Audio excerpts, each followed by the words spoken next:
ஹalleluya, good morning. இன்னொரு விலையேற பெற்ற கர்த்தருடைய நாள் இது. அவருடைய ஆலயத்துக்கு சென்று அவரை ஆராதிப்பதற்கு, அவர் பிள்ளைகளோடு சேர்ந்து அவருக்குள் மகிழ்வதற்கு, துதி பாடல்களோடு அவரை துதிப்பதற்கு ஆண்டவர் தருகிற தேவ செய்தியை தியானிக்க ஆலயத்துக்கு செல்லுவோம். ஒருவேளை உங்களுடைய ஆலயங்கள் எங்களுடைய ஆலயத்தை போல தாமதமாக தொடங்கினால் அதிகாலமே தேவனுடைய வசனத்தை கேட்பீர்கள் என்று அனுதின தியானத்தை ஞாயிறு அன்றும் தொடர்ந்து உங்களுக்கு தருகின்றோம். ஆலயத்துக்கு சென்று வந்தால் நீங்க பிறகாவது கேட்டு ஆசீர்வதிக்கப்படுவீர்கள் என்று நம்புகிறோம். ஒரு சிறிய ஜெபம். பரிசுத்தரே, எமக்கு நன்றி ஆண்டவரே. கர்த்தருடைய நாள் மனரம்யமான நாள் என்று கணம் பண்ண ஆசிரிக்க எங்களுக்கு உதவி செய்யும்படியாக இயேசுவின் நாமத்திலே ஜெபிக்கிறோம் பிதாவே, ஆமென்.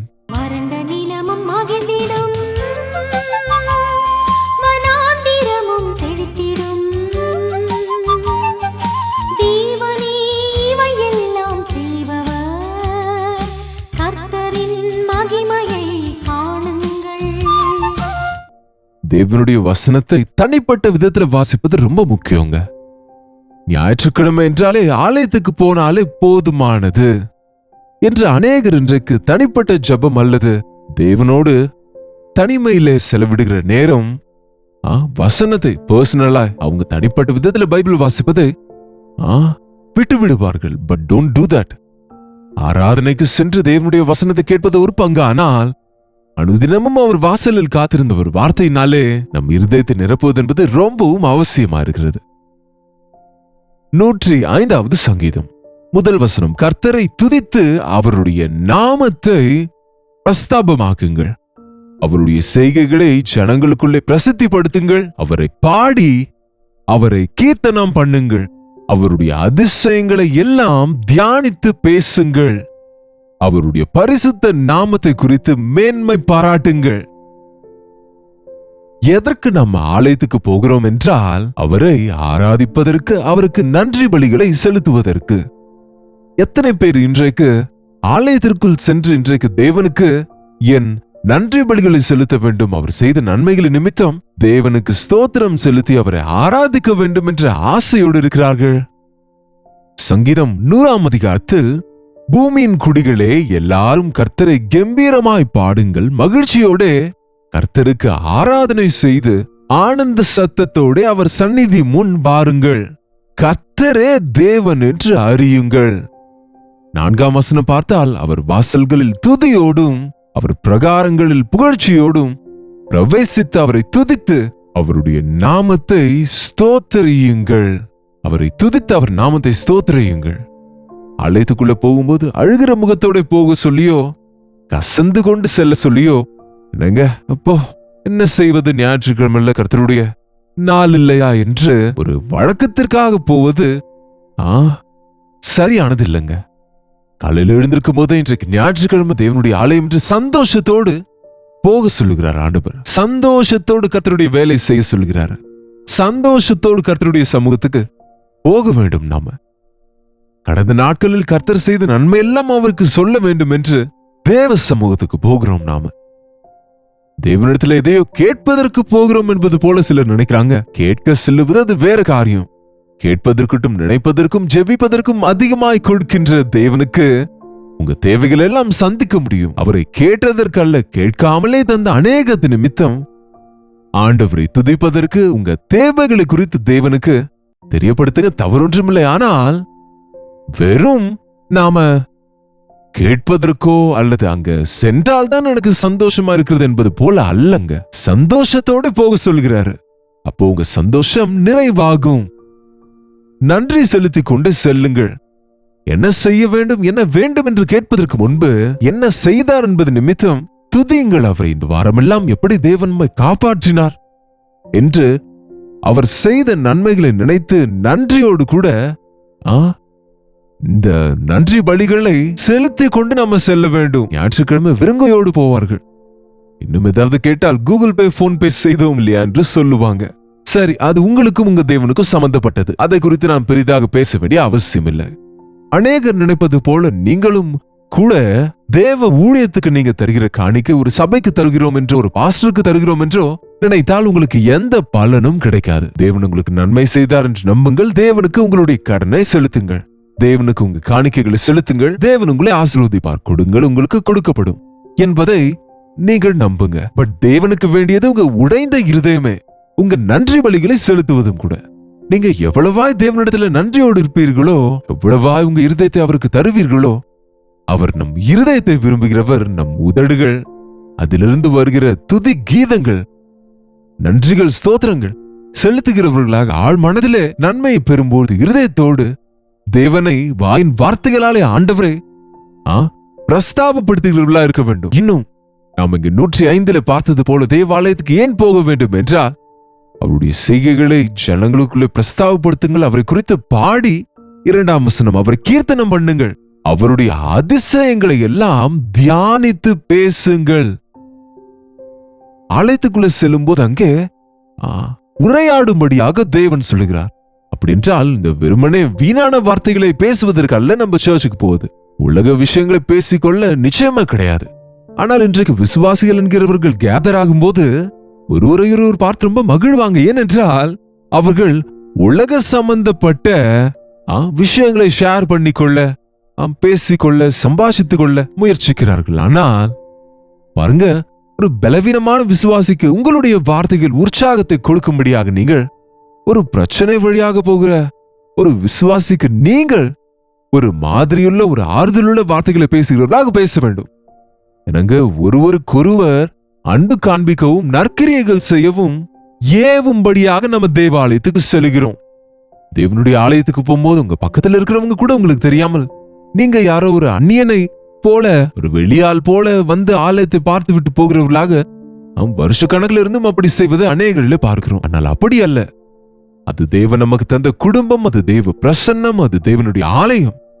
அங்கு தேவன் செய்த நன்மைகளை குறித்து அவரை துதிப்போம், அவர் செய்த ஆச்சரிய காரியங்களின் நிமித்தம் உரையாடுவோம், சாட்சிகளை பகிர்ந்து கொள்வோம், ஒருவரையொருவர் தேற்றிக் கொள்ளுவோம்.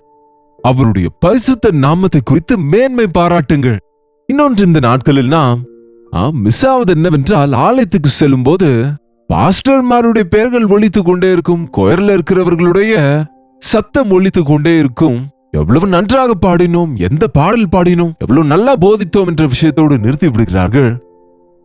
என்னங்க, தேவன் எவ்வளவு பெரியவர், அவருடைய நாமம் எவ்வளவு பெரியது.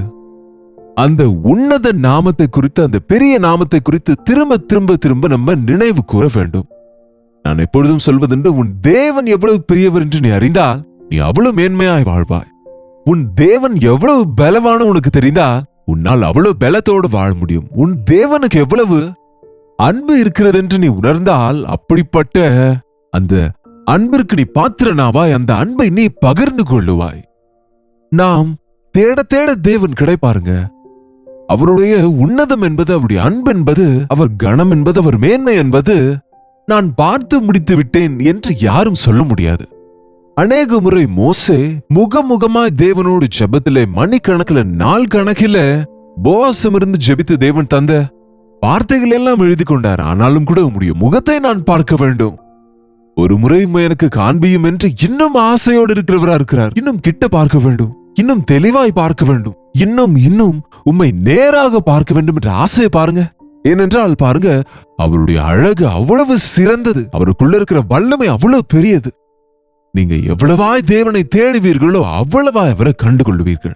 தேடிக்கொண்டு ஒரு குகைக்குள்ளே, ஒரு சுரங்கத்துக்குள்ளே போகும்போது புதையல்கள், பொக்கிஷங்கள் இருப்பது போல ஆண்டவரை தேடிக்கொண்டு சென்றால் அவருக்குள் எவ்வளவு மகத்துவம் இருக்கிறதோ என்பதை நம்ம உணர முடியும். ஆலயத்துக்கு போகும்போது நாம் குறுகிய மனப்பான்மையோடு சென்றால், நாம் பெயருக்கு பக்தியோடு சென்றால், நாம் எப்பொழுதும் அறிந்த ஆண்டவரை குறித்து 4 வார்த்தைகளை கேட்டு, 4 பாடல்கள் பாடி, 4 தேவைகளை குறித்து கேட்டுவிட்டு வருகிறவர்களாக நாம் இருந்தால், அது நீ ஆவிக்குரிய வாழ்க்கையில உன்னத நிலைக்கு செல்வதற்கு நீ வளரும்படியாக உதவாது.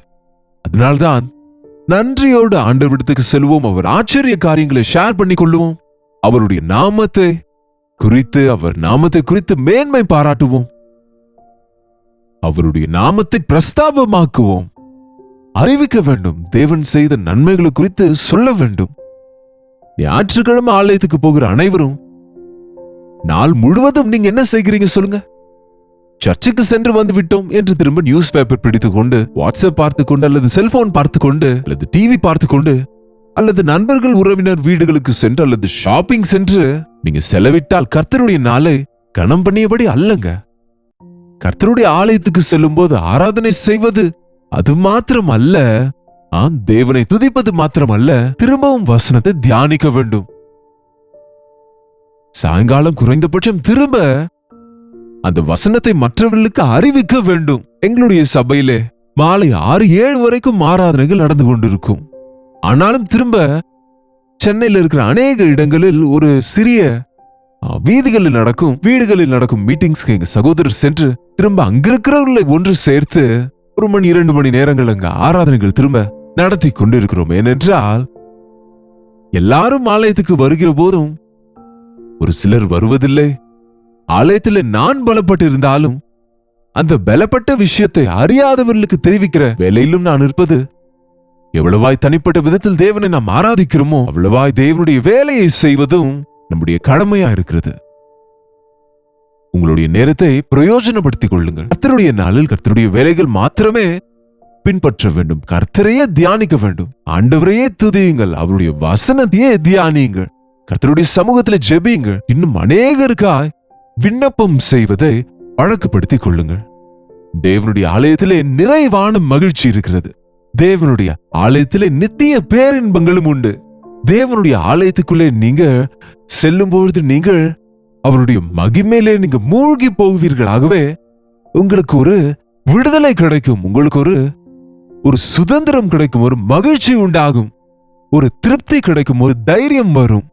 அப்படிப்பட்ட அனுபவங்கள் இல்லாமல் நீங்க ஆலயத்துக்கு போகிறோம் வருகிறோம் என்று சொல்லுகிறவங்களா இருந்தால் ரொம்ப வேதனைங்க. ஆலயத்துக்கு போகும்போது தேவன் செய்த அற்புத ஆச்சரிய காரியங்களை குறித்து நாம் பேச வேண்டும். ஆலயத்துல பேச சொன்னால் இன்றைக்கு சில சர்ச்சஸ்ல ஆராதனைக்கு தாமதமா வருவார்கள். ஆனால் ஆராதனை முடிந்த பிறகு எவ்வளவு நேரமானாலும் வீட்டுக்கு போக மாட்டார்கள். என்ன செய்வார்கள் என்றால் கூட்டம் கூட்டமாய் கூடி பேசிக் கொண்டிருப்பார்கள். என்ன பேசுகிறார்கள் என் பிள்ளைகள் என்று தேவன் பாருங்க குனிந்து அவர் கேட்பாராம். செவி சாய்த்து கேட்பாராம். அவர் சொல்கிறார், நான் செவி கொடுத்து அவர்கள் வார்த்தைகளை கவனித்தேன். அவர்கள் உதவாத வார்த்தைகளை பேசுகிறார் என்று எரேமியாவின் காலத்தில் சொல்கிறார். என்ன வார்த்தைகள் பேசுகிறீங்க? தேவனுடைய விஷயங்கள் தேவாலயத்தில் பேசுகிறீங்களா? தேவ ராஜ்யத்தை எப்படி கட்ட வேண்டும், தேவ அன்பை எப்படி பகிர வேண்டும், எப்படி தேவ ஊழியத்திலே பங்கடைய வேண்டும், எப்படி தேவ காரியங்களை குறித்து வாஞ்சையோடு இருக்க வேண்டும், எப்படி நம் தாளந்துகளை தேவனுக்காக பயன்படுத்த வேண்டும், நான் எப்படி என் வாழ்க்கையின் மூலம் தேவனை மகிமைப்படுத்த வேண்டும், தேவன் எனக்கு இத்தனை காரியங்கள் செய்தார் என்று தேவனை அவரை மகிமைப்படுத்துகிற வார்த்தைகள், அவரை கனப்படுத்துகிற வார்த்தைகள், அவர் செய்த நன்மைகளின் நிமித்தம் அவருக்கு ஸ்தோத்திரம் செலுத்துகிற அப்படிப்பட்ட வார்த்தைகளை பேசுகிறீர்களா? ஒருவரோடு ஒருவர் என்ன உரையாடுகிறீர்கள்? உதவாத வார்த்தைகள், உலகத்தில் இருக்கிற வார்த்தைகள், ரியல் எஸ்டேட்ஸ் குறித்து, வஸ்திரங்களை குறித்து, ஆபரணங்களை குறித்து, உலகத்தின் உறவுகளை குறித்து அல்லது உலக காரியங்களை குறித்து, பாலிடிக்ஸ் பாருங்க, இன்றைக்கு அரசியலை குறித்து ஆலயத்திலே பேசிக் கொண்டிருக்கிறவர்களை பார்க்கும்போது பாருங்க தேவன் வேதனைப்படுவாருங்க.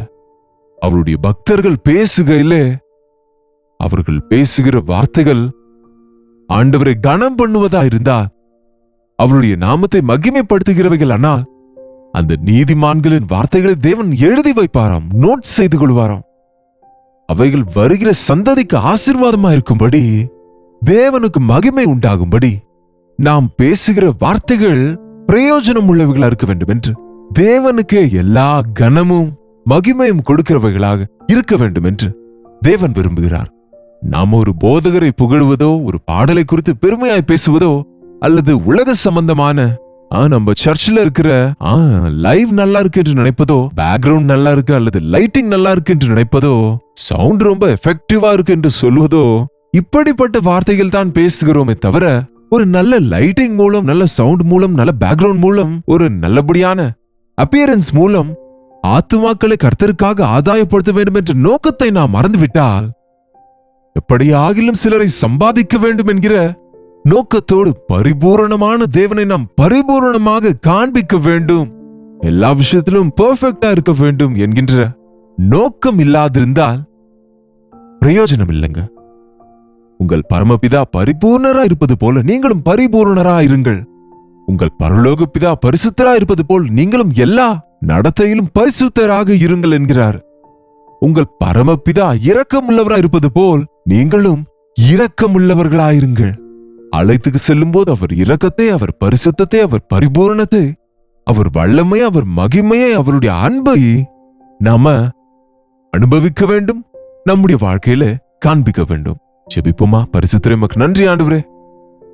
இந்த கடைசி காலத்தில் எங்கள் ஆராதனைகளில் உம்முடைய நாமத்தை மகிமைப்படுத்த நன்றி பலிகளை செலுத்தி நாங்கள் நீர் செய்த நன்மைகளை நினைத்து உம்மை துதிப்பதற்கு, உம்முடைய சமூகத்திலே மகிழுவதற்கு, நீர் செய்த ஆச்சரிய காரியங்களை குறித்து சாட்சி கொடுப்பதற்கு, நாள் முழுவதும் உம்மை மகிமைப்படுத்துகிற ஒவ்வொரு கர்த்தருடைய நாளையும் கனம் பண்ணுவதற்கு எங்கள் ஒவ்வொருவருக்கும் உதவி செய்யுங்க. எங்கள் வார்த்தைகளுமை காயப்படுத்துகிறவர்களா அல்ல, எங்கள் வார்த்தைகள் மூலம் உம்முடைய நாமத்தை மகிமைப்படுத்தும்படிக்கு நான் சிறுக வேண்டும், அவர் பெருக வேண்டும் என்கின்ற விதத்திலே நாங்கள் பேசுவதற்கு எங்களுக்கு அப்பா எதுவுமே சாத்தியம் அல்ல. நாங்கள் தேவனால் இந்த காரியங்களை செய்கிறோம் என்கிற எல்லா மகிமையும் கனத்தையும் உமக்கு செலுத்த உதவி செய்யுங்க.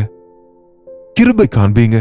நன்றி உள்ள இருதயங்களோடு அப்பா நாங்கள் நிறைந்திருக்க உதவி செய்யும்படி இயேசுவின் நாமத்திலே ஜெபிக்கிறோம் பிதாவே, ஆமென்.